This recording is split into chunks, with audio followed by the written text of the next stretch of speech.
పిఠాపురం మున్సిపాలిటీకి చెందిన స్థలాల్లో కొంతమంది వ్యక్తులు దర్జాగా ఆక్రమణలు చేసి ఏకంగా షాపింగ్ కాంప్లెక్స్ నిర్మించినా అధికారులు ఏమీ పట్టనట్లుగా ఉండటం ఏంటని కౌన్సిల్ సభ్యులు అధికారులను నిలదీశారు.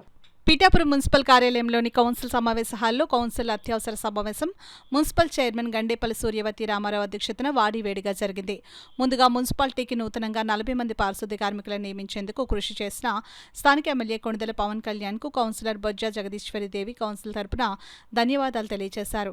పిఠాపురం మహారాజా కోట ఆవరణలో గల రైతు బజారుపై మున్సిపాలిటీ పర్యవేక్షణ లేకపోవడం వల్ల అసాంఘిక కార్యకలాపాలు జరుగుతున్నాయని, మందుబాబులకు అడ్డాగా మారిందని, ఆ ప్రాంతం గంజాయికి స్థావరంగా మారిందని Pithapuram municipal floor leader Allavarapu Nagesh, ఇతర కౌన్సిల్ సభ్యులు ఆరోపించారు. ఈ రైతు బజార్పై కోఆప్షన్ సభ్యులు గండేపల్లి బాబీ, కౌన్సిలర్ బోనుదేవ, తలిశెట్టి వెంకటేశ్వరరావు, రాయుడి శ్రీనిబాబు, ముమ్మడి సుజిత మాట్లాడారు.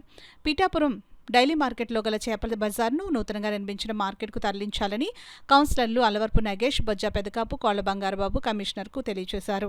అదేవిధంగా సోమేశ్వర స్వామి ఆలయం వద్ద కొంతమంది ఆక్రమణలు చేసి దుకాణాల నిర్మాణాలు చేపట్టారని ఆరోపించారు. పట్టణంలో మున్సిపల్ స్థలాలు ఆక్రమణకు గురవుతున్న అధికారులు చర్యలు తీసుకోకపోవడంపై కౌన్సిలర్లు అల్లవరపు నగేష్, రాయుడు శ్రీనిబాబు కౌన్సిల్ హాల్లో నేలపై కూర్చుని నిరసన తెలియజేశారు. ఇదే విషయంపై కౌన్సిలర్ సామరావుతు లలిత కమిషనర్ను నిలదీశారు. అదేవిధంగా డ్రైవర్స్ కాలనీలో కుళాయిలు లేకపోయినా కుళాయి పన్నులు విధించారని, కుళాయిలు లేకుండా పన్నులు ఎలా వేస్తారని కౌన్సిలర్ బోనాల్సుల శివ కమిషనర్ను నిలదీశారు.